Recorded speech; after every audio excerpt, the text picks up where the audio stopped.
Ya, kalau ada mapel Indonesia, pastilah kami suka. Kalau yang ngajarnya Pak Gumbira, pastilah kami ceria. Selain karena mudah belajar, kami juga rasa otak panggungnya sayang. Bisa. Ya, itu adalah penggalan lagu yang sebagai intermezzo dalam pembelajaran, di mana saya harap kalian bisa mengikuti apa yang telah saya nyanyikan tadi, ya, sebagai awal pembelajaran, biar kalian termotivasi dan terpacu dalam pembelajaran ini. Bisa? Bisa. Oke. Kita mundur. 3, 2, 1. Kepada mapel Indonesia, pastilah kami suka. Kalau yang ngajarnya Pak Gumbira, pastilah kami ceria. Selain karena mudah belajarnya, kami juga rasa orang panggungnya sayang. Kamu pasti Bisa. Oke, tepuk tangan buat kalian semua. Assalamualaikum warahmatullahi wabarakatuh. Salam hangat, salam sejahtera bagi kalian peserta didik siswa SMK kelas 11 asistensi keperawatan yang dirahmati oleh Allah Subhanahu wa taala. Senang saya dapat berjumpa dan bertatap kembali dalam keadaan sehat dengan kalian yang hari ini nampak cantik-cantik dan tampan-tampan, tetapi tidak setampan saya, ya. Baiklah, untuk memulai kegiatan belajar kita hari ini, ada baiknya kita berdoa terlebih dahulu agar kita diberikan keberkahan dan keselamatan oleh Allah Subhanahu wa taala selama pembelajaran. Perhatian. Baca doa di dalam hati dimulai.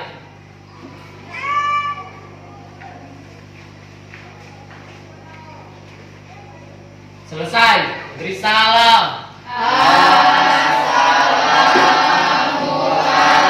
Assalamualaikum warahmatullahi wabarakatuh.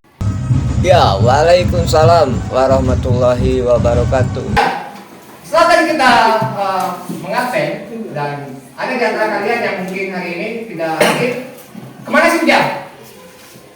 Dari daftar absen yang masuk ke live streaming saya di YouTube, Ujang, kemudian Markona, kemudian si Suem, kemana itu mereka?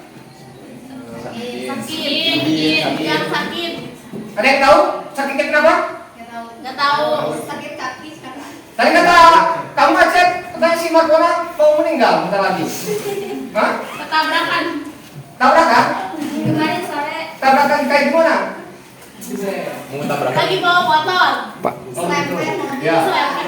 Yang intinya mereka yang tidak hadir itu bukan karena malas menghadapi pembelajaran saya. Sebetulnya pembelajaran saya itu sangat menyenangkan dan sangat disukai oleh banyak orang, sekalipun itu ya seperti itu di alam mimpi. Tapi tidak kan? Kalian suka kan kata pelajaran saya kan?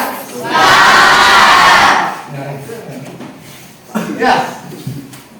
Adapun bagi mereka yang tidak hari ini tidak dapat hadir karena sakit lah, karena kecelakaan motor lah atau musibah lainnya, kita doakan saja yang terbaik. Perlu diketahui, seperti apa yang telah disampaikan pada beberapa hari yang lalu, bahwa pembelajaran kali ini berbeda dengan pembelajaran sebelumnya. Maksudnya apa? Yaitu kita akan menerapkan konsep belajar streaming online via YouTube channel. Jadi, pastikan kalian sudah mempunyai akun channel YouTube sendiri untuk dapat bergabung pada pembelajaran streaming di channel YouTube saya.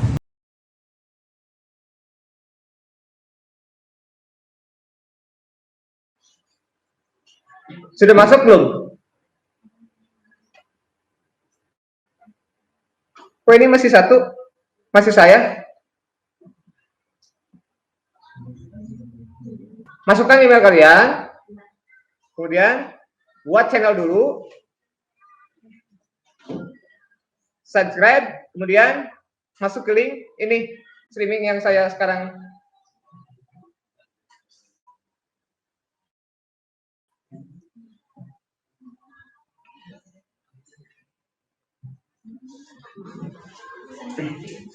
Apa terkendala sinyal jaringan?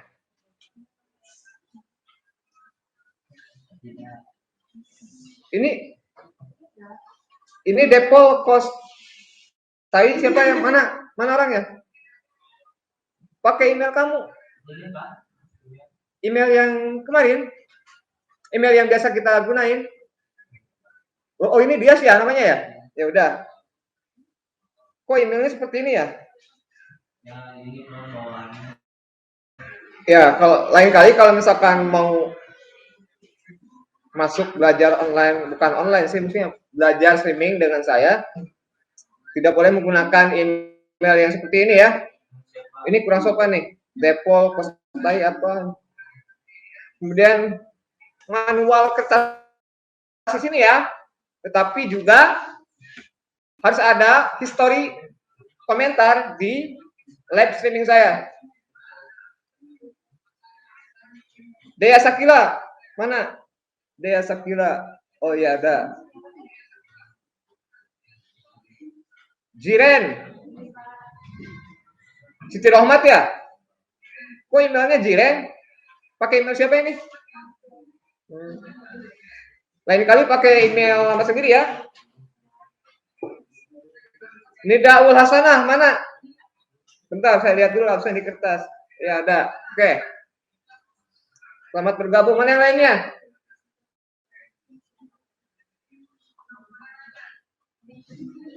Pokoknya kalau misalkan di antara kalian yang hari ini hadir, sekalipun tadi sudah absen manual, tetapi tidak memberikan komentar atau tidak memberikan bukti kehadiran di streaming live saya di YouTube, maka dianggap tidak hadir. Ayo, usahakan. Saya kasih waktu 5 menit lagi. Kita akan mulai nih. Ayo. Ada Resti. Mana Resti? Ya, bagus. Putri Aulia. Kok ada 1, 2, 3? Putri Aulia mana? Putri. Silakan bantu teman yang lain yang sudah masuk di streaming live saya untuk membantu teman yang lain yang belum bisa masuk.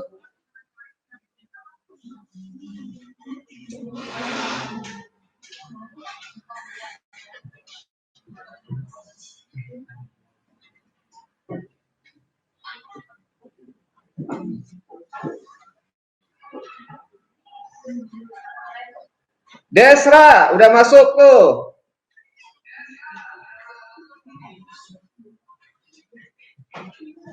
Waktunya 3 menit lagi, ayo.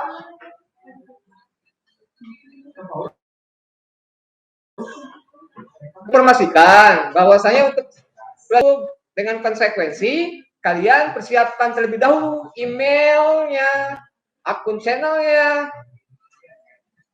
Katanya kemarin udah siap. Mau Sri Wahyuni, ayo. Ya ada di absen hadiahnya.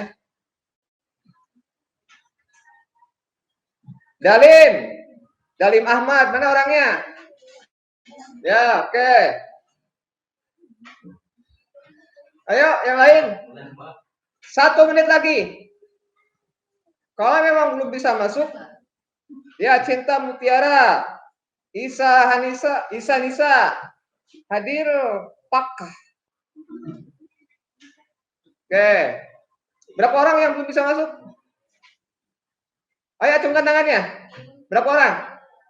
1.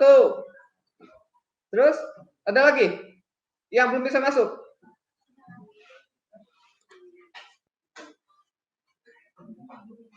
Ya, begini saja.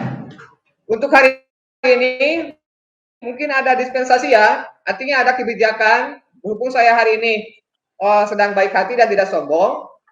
Jadi sebagai peringatan saja, kalau memang mau mengikuti pelajaran saya dengan baik, silakan ikuti tata tertibnya.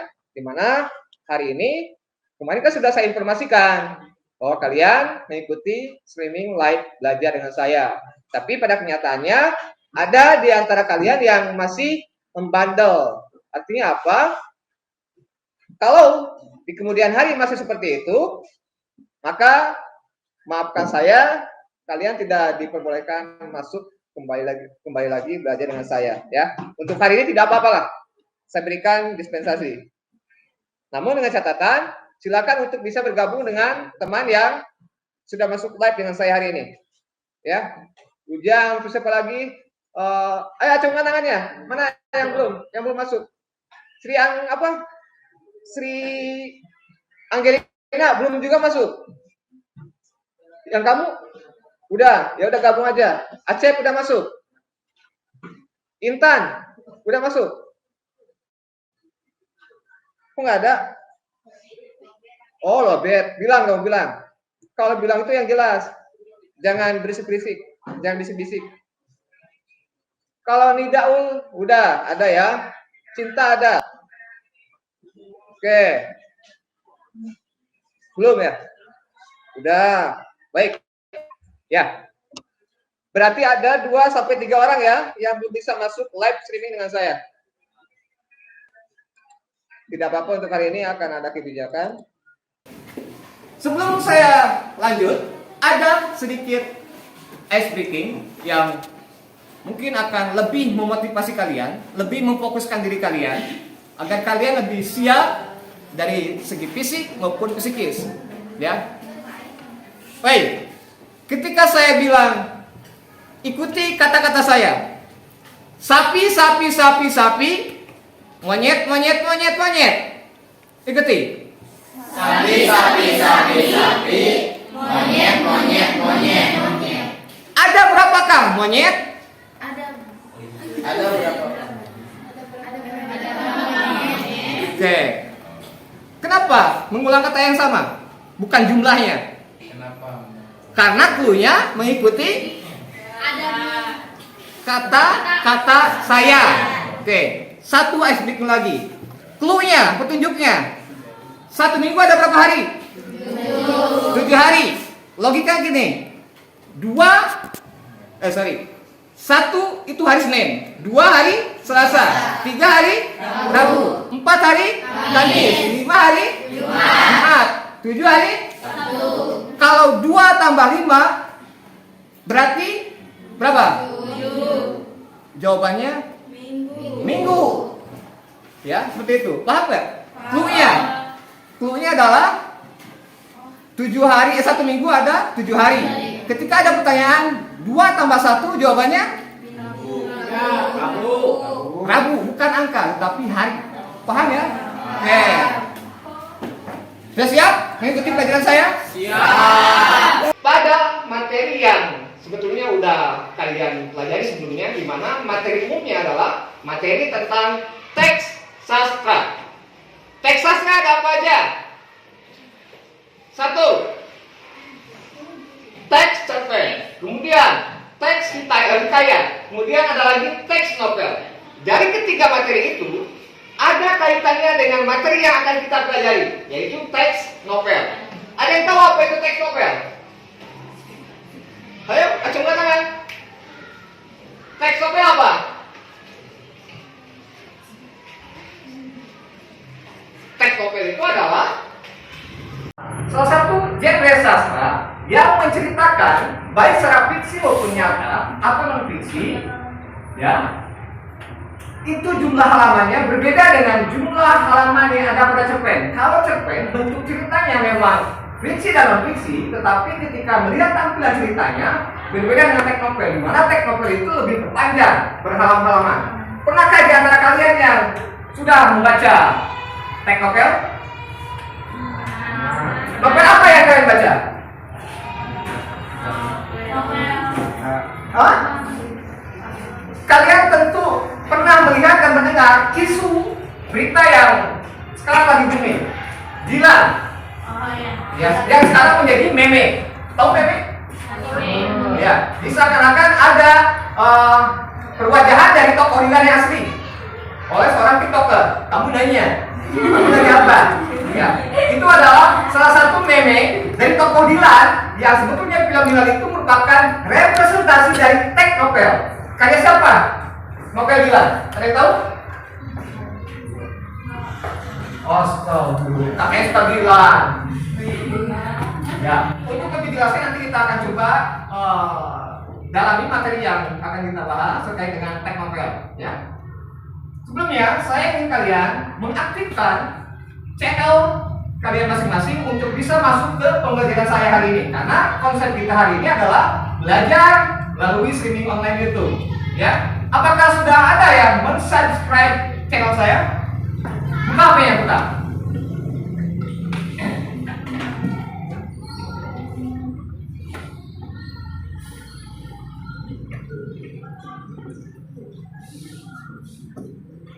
Ya.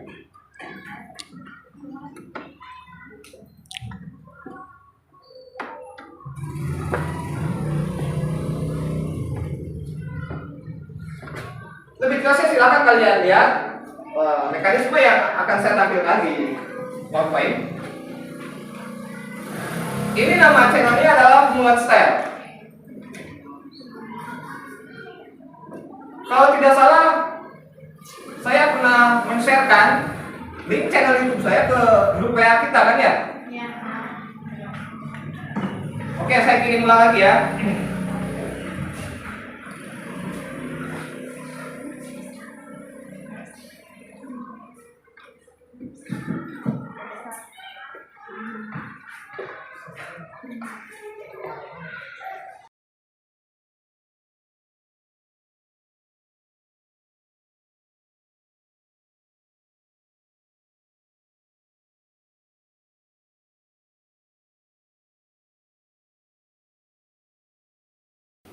Ya, siswa-siswi yang cantik-cantik dan tampan-tampan, teks novel itu hakikatnya adalah teks yang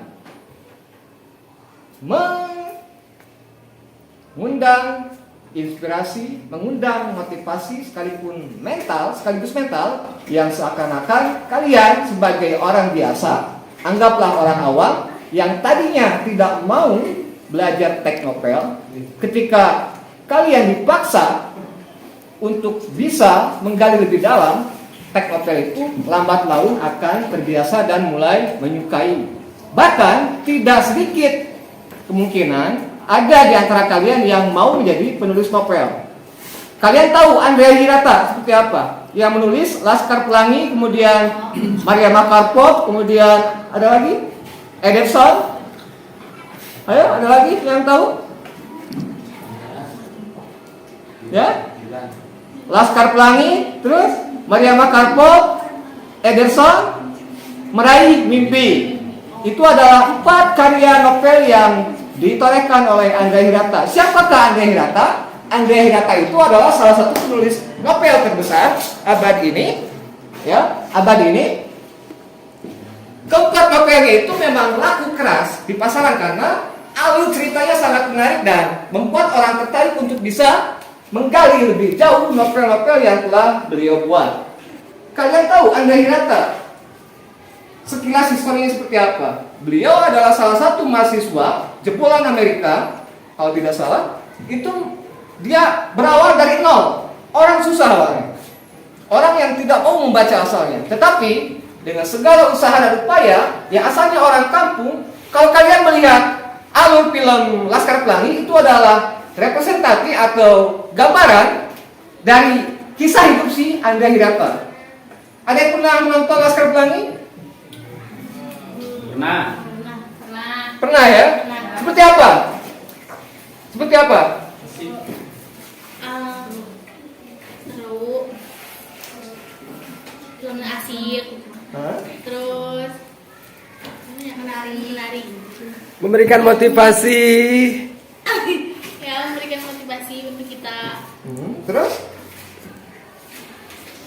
Andrea Hirata di Laskar Pelangi, film yang disutradarai oleh Rijal, salah satu sutradara terbaik, itu digambarkan bahwasanya Andrea Hirata itu berangkat dari orang yang sangat susah, kemudian latar belakang pendidikannya pun katakanlah biasa saja, kemudian dengan tekad yang kuat dia berhijrah ke Amerika dan jadilah orang besar. Seperti itu. Di Laskar Pelangi itu pula kita dapat mengambil hikmah bahwasanya keterbatasan biaya, keterbatasan tempat, keterbatasan sarana bukan masalah yang besar. Ketika kalian punya mimpi, ketika kalian punya motivasi dan keinginan yang kuat, tahu Allah siapa? Allah adalah zat yang memberikan jalan, menciptakan segala sesuatu yang asalnya tidak bisa, asalnya tidak mungkin jadi mungkin. Kalau memang kalian punya agama, maka percayalah, ketika kalian punya niat yang baik untuk bisa sukses, insya Allah ada jalan. Belajarlah dari Andre Hirata. Sampai di sini, apakah kalian termotivasi dan mau untuk menjadi sosok Andre Hirata? Mau. Bagus. Kita lanjutkan. Di pertemuan sebelumnya, kita pernah membahas materi tentang memahami dan membandingkan isi teks resensi. Sekedar mengingatkan kembali saja ya, bahwa pada umumnya, teks yang berisi informasi mengenai tanggapan atau komentar tentang kelebihan atau kekurangan sebuah karya itu disebut dengan resensi.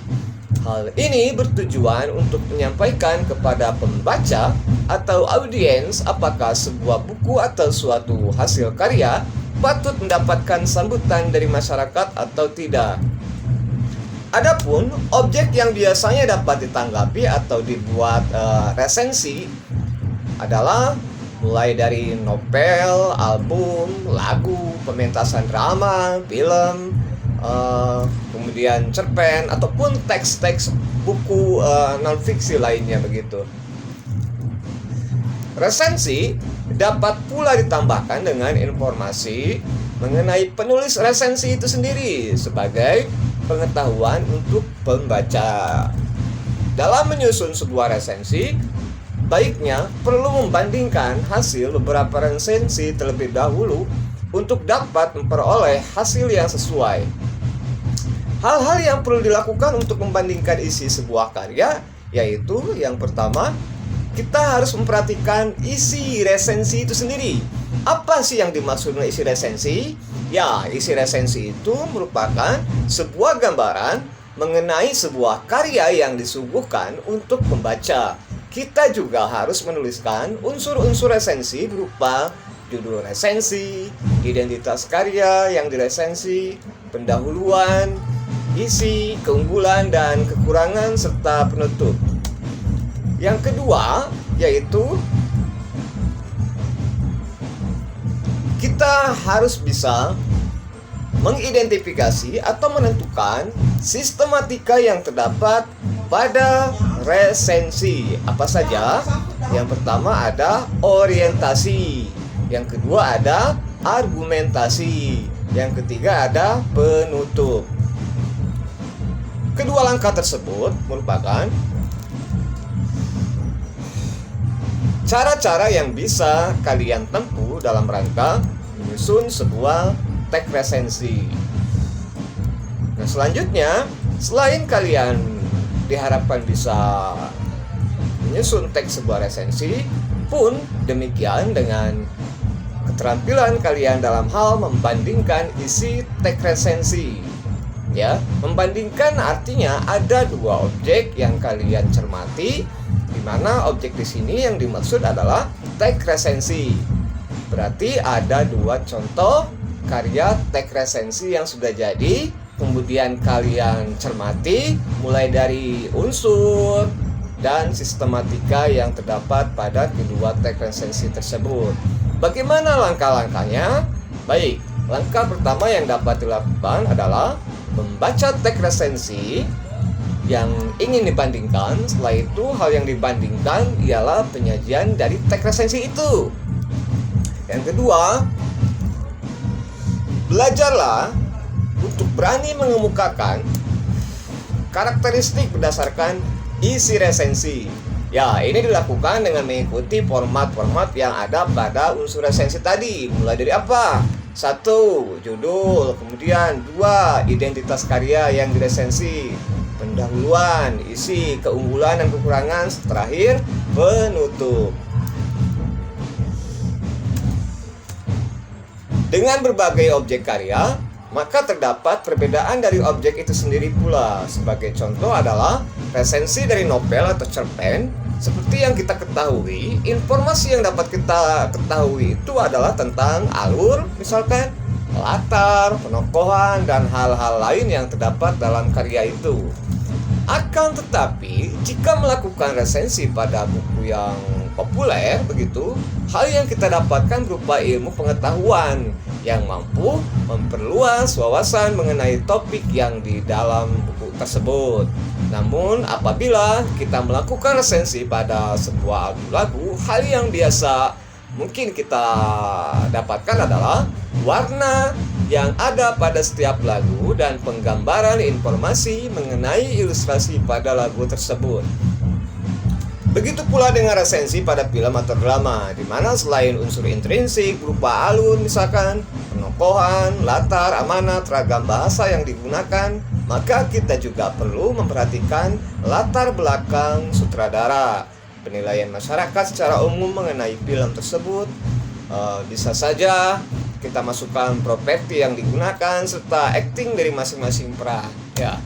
Baik, selanjutnya saya akan mencoba menggali motivasi kalian agar lebih terpacu, di mana ada sejumlah manfaat ketika kalian mempelajari dengan sungguh-sungguh teks resensi yang akan kita tempuh hari ini. Di antaranya, yang pertama, manfaat akan adanya bahan pertimbangan. Apa maksudnya? Ya, untuk memberikan sebuah gambaran kepada para si pembaca tentang sebuah karya dan untuk mempengaruhi mereka atas karya tersebut.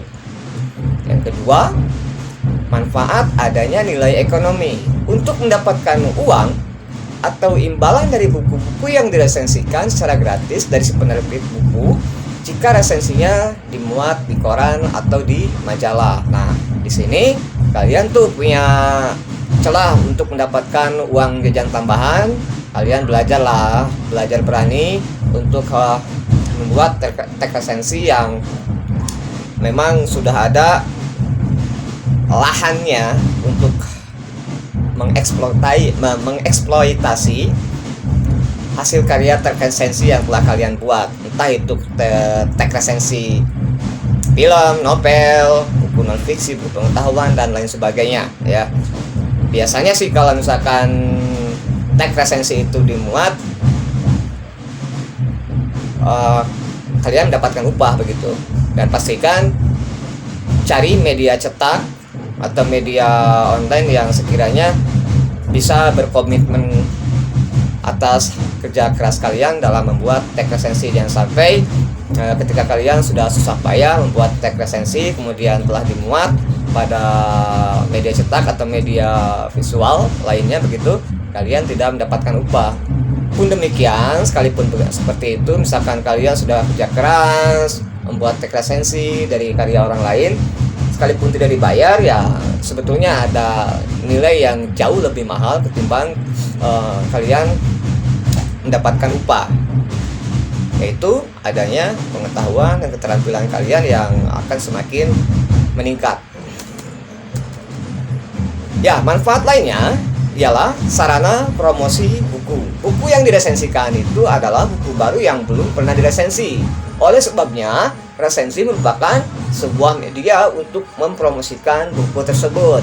Nah, di sini juga bisa menjadi lahan cuan, lahan uang. Artinya, ketika kalian mencari informasi deretan buku mana saja atau deretan film maupun novel dan lain sebagainya yang sekiranya baru rilis atau baru tayang, baru dicetak, silakan kalian resensi karya-karya tersebut, kemudian kalian sodorkan ke penerbitnya atau misalkan ke pembuatnya begitu, dan nanti biasanya akan ada upah yang diterima, karena biasanya baik para penerbit, pembuat film, pembuat karya-karya lainnya, ketika ada yang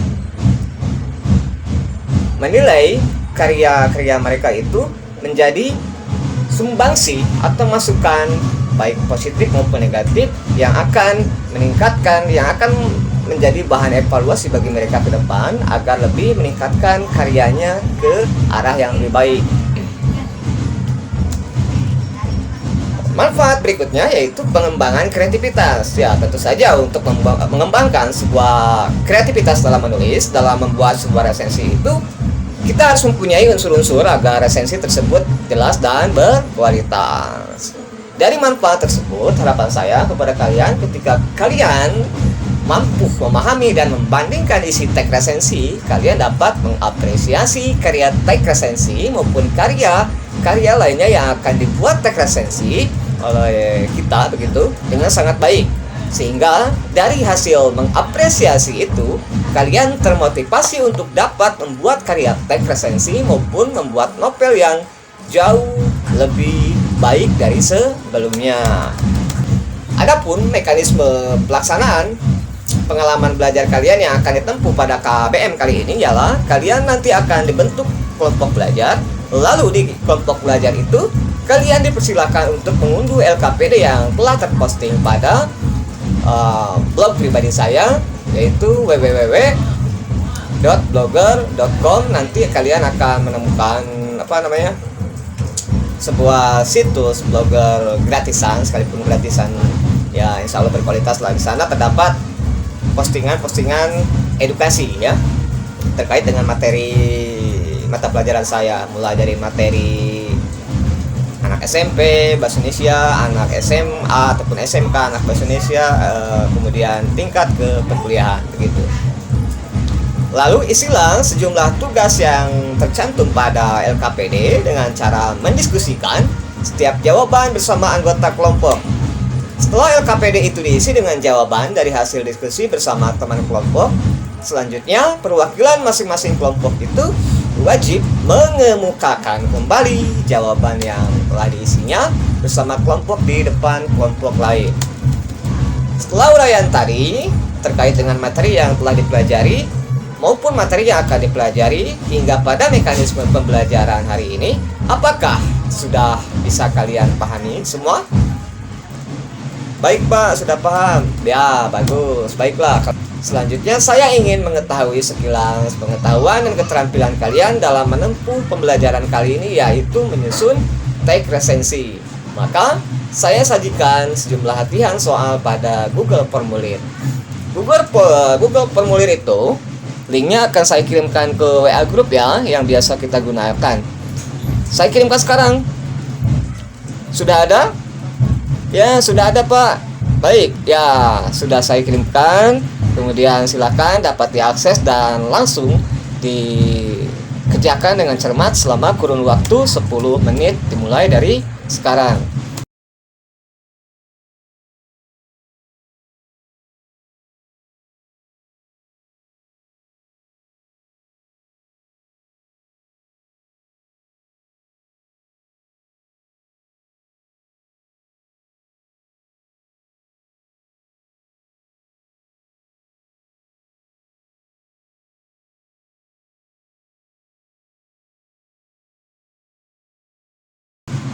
Setelah pengisian latihan soal melalui ajang post-test pada Google Formulir tadi, semua jawaban sudah masuk ke akun Google Formulir saya.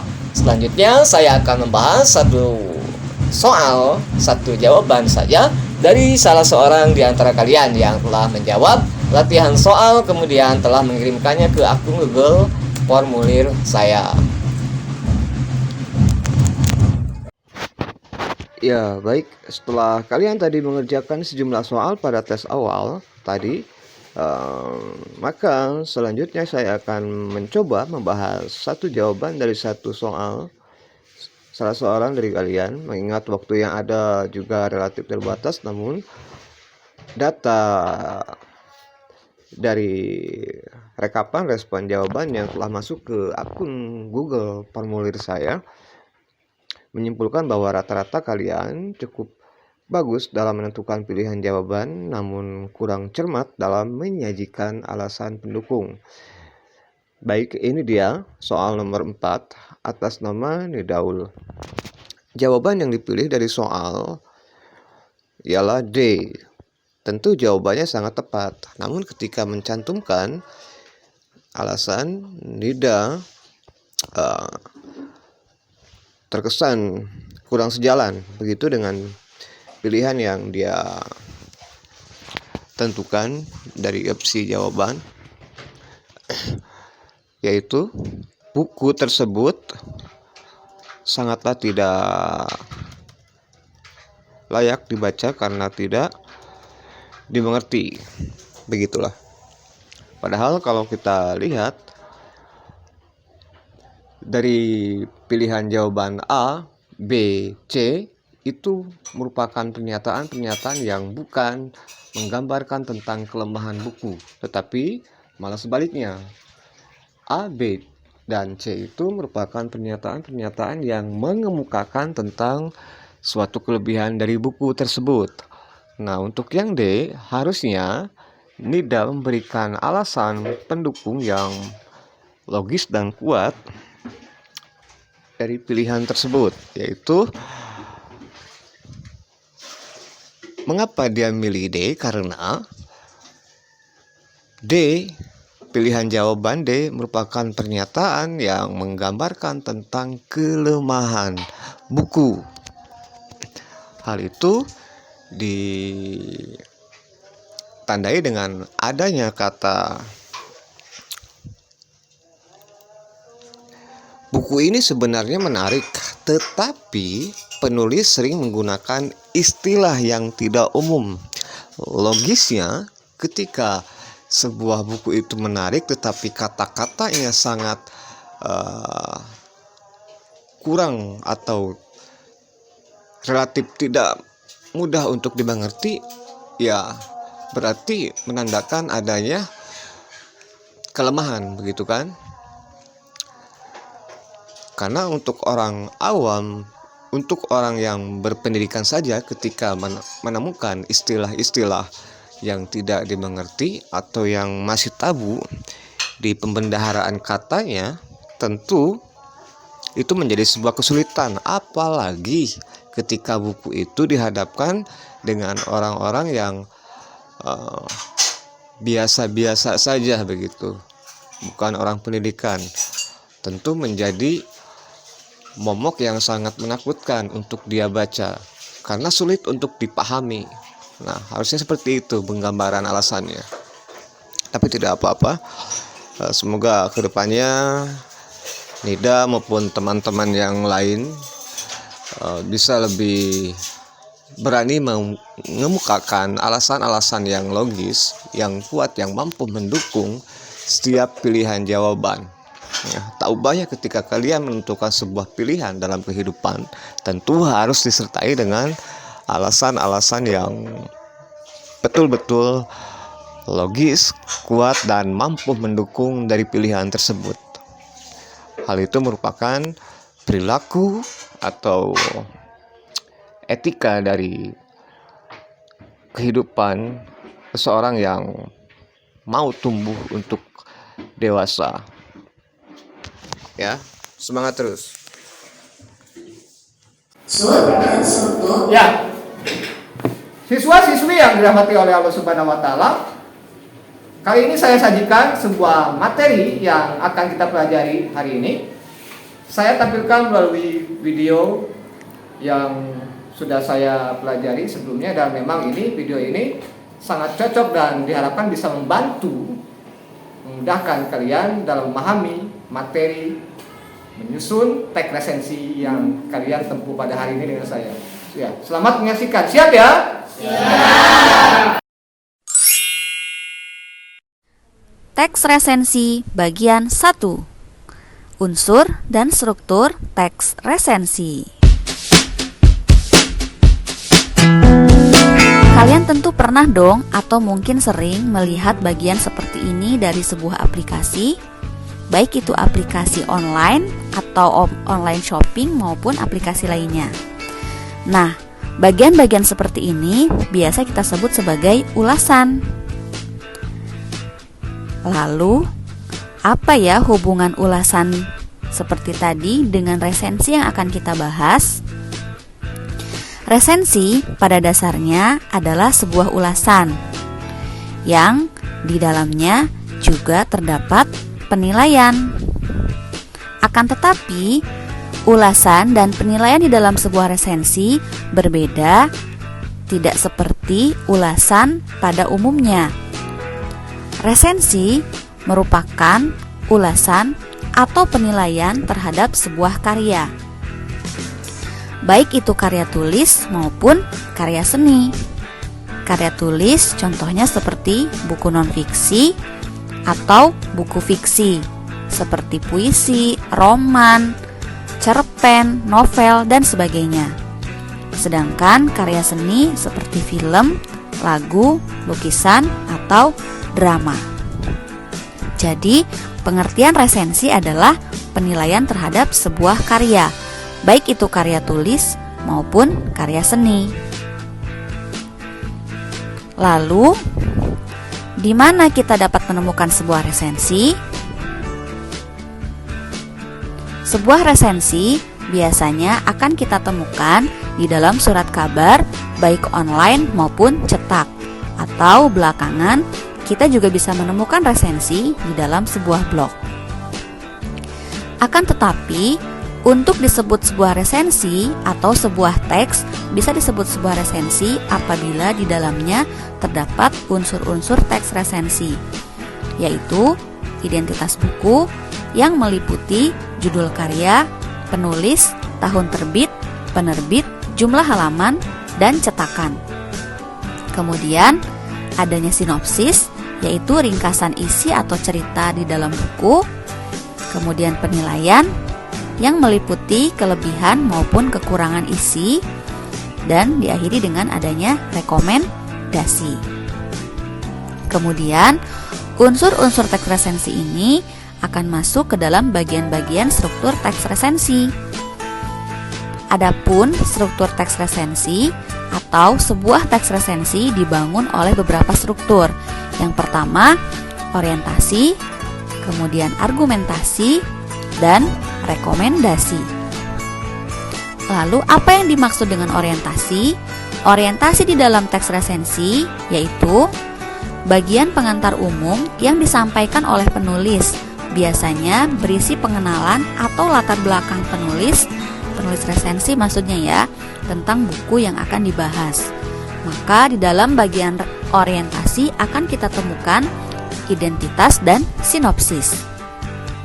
Lalu, argumentasi yaitu bagian analisis dan evaluasi si penulis resensi terhadap isi buku, unsur-unsurnya, serta kelebihan dan kekurangannya.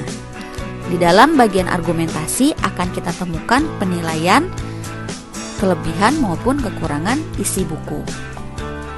Kemudian, bagian rekomendasi adalah bagian kesimpulan, biasanya ada di akhir. Kesimpulan hasil resensi serta saran dari penulis resensi, baik itu kepada penulis bukunya atau kepada pembaca.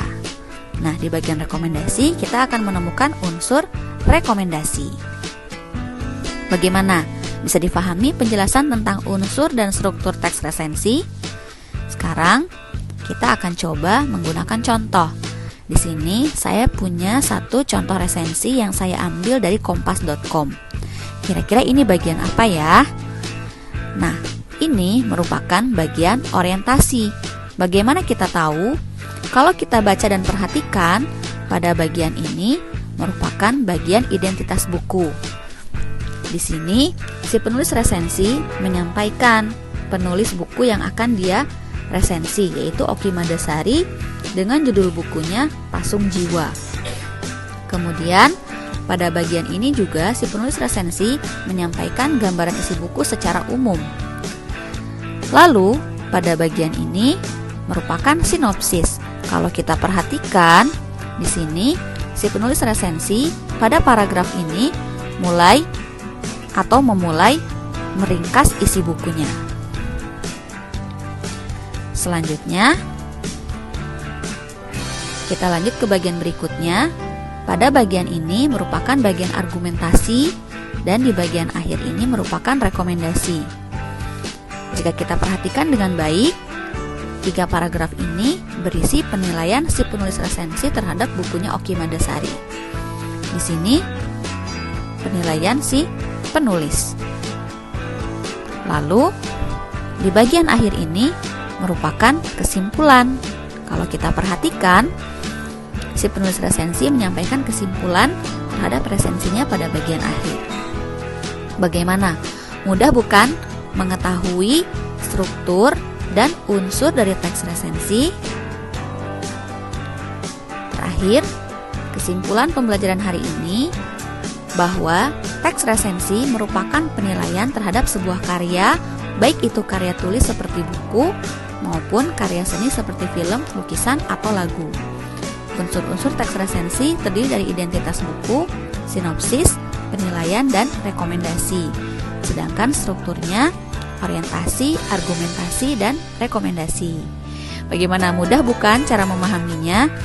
Dan untuk lebih melatih kalian bisa memahami struktur dan unsur resensi ini, kalian bisa sering-sering membaca teks resensi ya. Selamat mencoba. Terima kasih.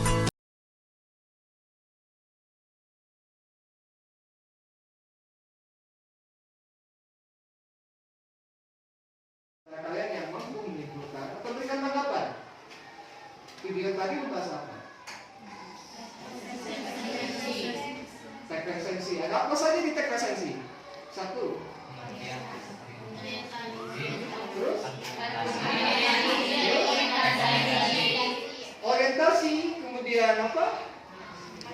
Argumentasi, dan terakhir apa? Rekomendasi. Itu termasuk ke dalam apa? Struktur. Good. Sekarang ada apa lagi di teks resensi selain Ada unsur-unsur. satu? Terus? Identitas buku ya. Yang kedua apa?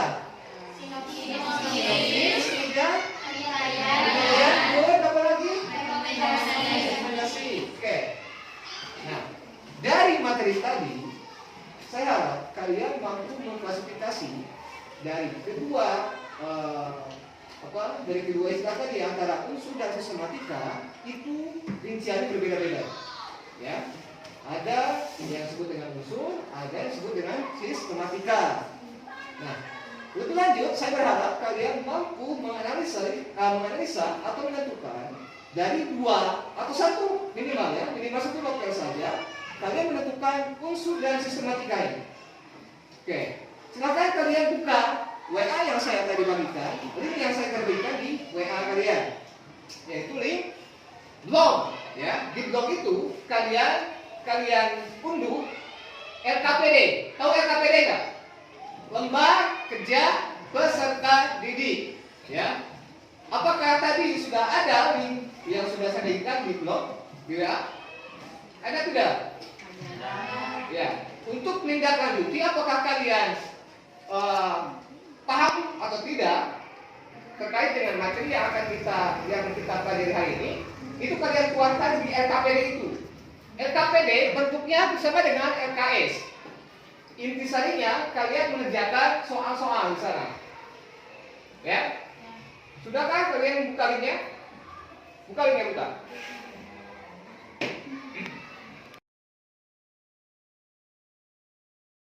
Pembentukan kelompok yang tadi sempat saya ulas itu bukan dengan cara biasa ya. Di sini saya menyajikan sejumlah permen dengan 5 varian rasa yang berbeda yang tentunya sangat menggugah selera. Apakah kalian siap? Ya, tadi ada 5 varian rasa yang saya berikan kepada kalian. Satu, rasa strawberry. Kedua, rasa asam manis, yaitu permen ya, kedupa. Kemudian permen yang bol. Apa itu bol? Barisan ini kalian ke depan memilih permen sesuai dengan kesukaan kalian. Mangga, dipersilakan. Ayo, cepat, nih, waktu nih.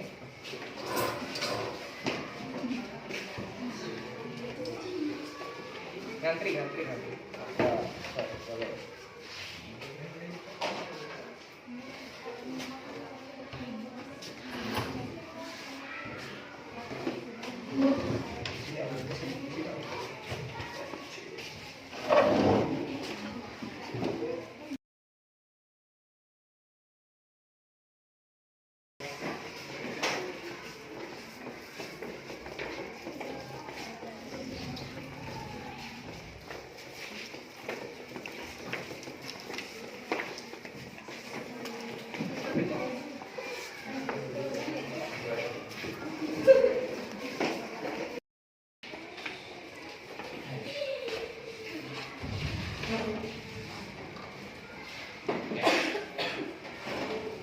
silakan sambil dibuka ya. Sekarang giliran bagian ini, barisan ini.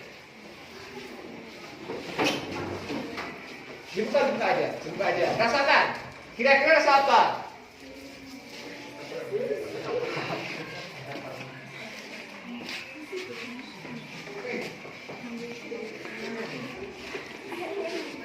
Abang.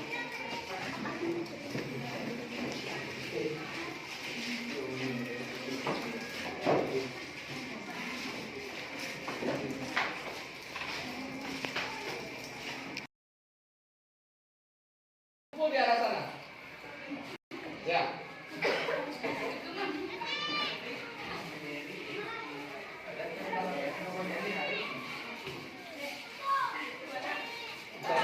Di sana.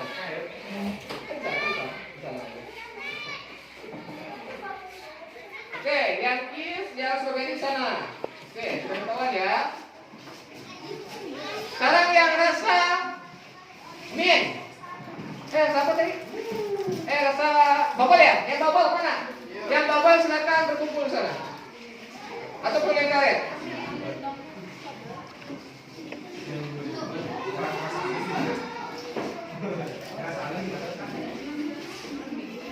Yang permennya berasa coklat, silakan kumpul sini.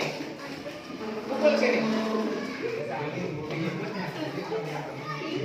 Yang belakang dapat memindahkan diri.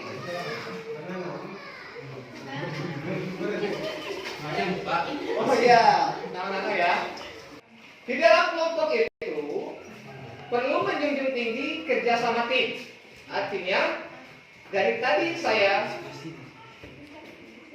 melihat yang dari tadi saya melihat ada di antara kalian yang seakan-akan kok cuek dengan tugas yang kalian kerjakan, ya. Ada sebagian lagi yang memang terlihat tidak mau bekerja sama dengan timnya.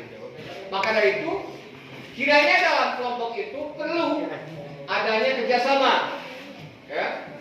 Jangan sampai tugas yang harusnya diselesaikan dengan waktu yang ditentukan itu terabaikan.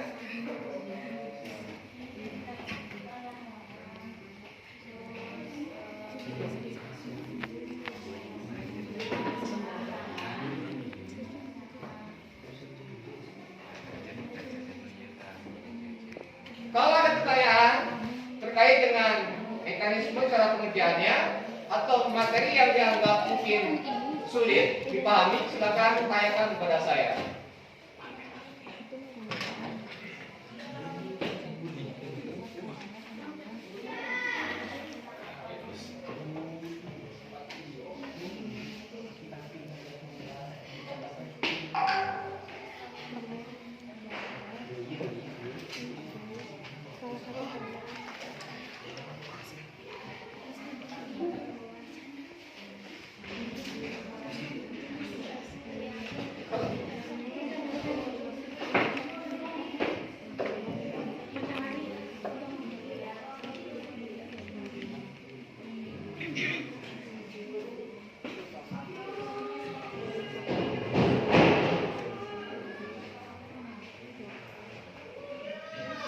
Oke, sudah selesai.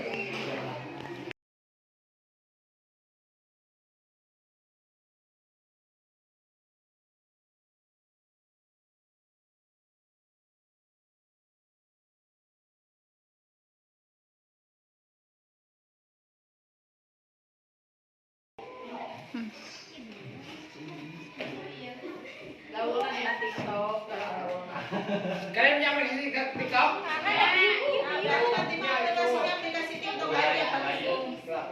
Kalian ada aplikasi TikTok? Kameramen mohon untuk men-shoot mereka yang lagi pura-puranya lagi diskusi ya, kemudian bari ngejakeun di HP. Kalian yang di kelompok masing-masing itu kelihatan diskusi sama di sebelah depan sebagiannya lagi bari ngejakeun. Kita butuh dokumentasi. Sudah ditonton? Download dulu di blog yang tadi saya bagikan linknya. Nah ya, download, klik download, klik download, klik download. Kita download. Nah itu. Nggak bisa? Bisa. Ya. Ya, gunakan aplikasi. Loading ya. Oh, belum punya WPS ya?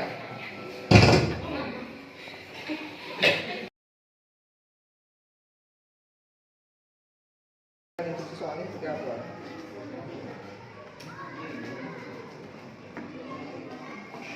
Ini kelompok apa? Panida. Panida ya. Sudah didapatkan kakak PD-nya? Download. Kalau emang ada di antara kalian yang masih merasa kesulitan untuk mendownload, kasih tahu ya sama teman yang lainnya. Ini kenapa terpisah sama? Gabung, menghadap sini. Baik. Oke. Kelompok KIS. Siap? Siap. Baik. Dari hasil analisa kamu terhadap esensi yang telah kamu baca, kalau melihat dari unsur teks esensi yaitu identitas buku, apa yang bisa kamu sampaikan atau apa yang bisa kamu bagikan kepada kita dari temuan itu? Identitas esensi. Ya, maksud saya hasil dari analisa kamu tadi, kamu membaca teks esensi yang judulnya apa? Teknik bermain gitar. Oke, identitas bukunya apa aja? Judul. Terus judulnya apa judulnya? Teknik bermain gitar. Kemudian ada apa aja di identitas buku? Penulis. Terus Penerbit. penulisnya sebutkan apa? Pamoya. Kemudian penerbit. Terbit Terang Surabaya. Oke, terus Kota penerbit Surabaya. terus Tahun terbit 1999. terus ada lagi? Jumlah halaman 80 halaman. Oke, ya betul sekali ya. Jadi dari temuan kamu tadi itu memang seperti itu. Dari segi definisinya saja kita itu menilai sebuah karya seorang, khususnya teks novel. Menilai itu tidak sembarang menilai, tetapi harus disertai dengan kaidah-kaidah tertentu. Dilihat dari segi mana yang dulu nih? Dilihat dari unsurnya, kemudian dilihat dari sistematikanya, kemudian bisa juga dilihat dari kaidah kebahasaannya, gitu. Ya, saya kira untuk pembelajaran hari ini dicukupkan sampai di sini, dan besar harapan saya ketika kalian sudah melewati materi dengan saya hari ini bisa membawa manfaat di kehidupan kalian sehari-hari dan menjadi motivasi yang sangat kuat bagi kalian untuk mau mencoba menulis teks esensi seperti apa yang dialami oleh kisahnya sang penjual koran tadi. Ya, siapa namanya Pak Agus ya? Ya, kalian pun pasti bisa selagi ada kesempatan dan ada kemauan, jalan itu masih terbuka lebar. Ya, sekali lagi hari ini kita cukupkan sampai di sini.